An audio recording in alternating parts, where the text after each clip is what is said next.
Friends friends அப்படின்னு சொல்லும் போதே நமக்கு முகத்தில் ஒரு சந்தோஷம் வரும். ஒரு உண்மையான ஒரு நட்பு நமக்கு கிடைச்சிருச்சுன்னா அதை விட பாக்கியம் எதுவுமே கிடையாது.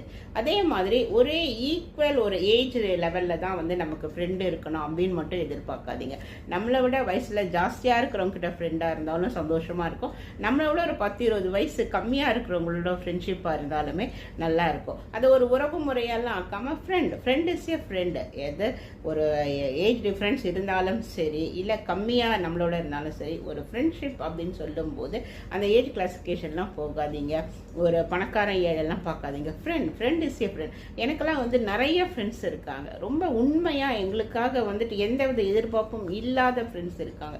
ரொம்ப பேசிக்கணும்னு அவசியம் கிடையாது. நீ நல்லா இருக்கியா, நான் நல்லா இருக்கேன் அப்படின்னு சொல்லி பேசிட்டு ஒரு பொதுவான விஷயங்களை பேசி சிரிச்சுக்கிட்டு சந்தோஷமாக இருக்கிற ஃப்ரெண்ட்ஸு கிடச்சிட்டா அதை விட என்னங்க, அதுதான் நம்ம வாழ்க்கைக்கு ஒரு பெரிய வரம். எப்போவுமே ஒரு பெஸ்ட் ஃப்ரெண்ட்ஸை எப்போவுமே உங்கள் அருகாமையில் வச்சுருங்க. நீங்களும் அப்படி ஒரு ஃப்ரெண்டாக இருங்க. எந்த எதிர்பார்ப்பும் வேண்டாம், எந்த வித பொறாமையும் வேண்டாம், ஒருத்தருக்கு ஒருத்தர் ஒரு ஈகோ கிளாஷும் வேண்டாம். Friends always very good friends.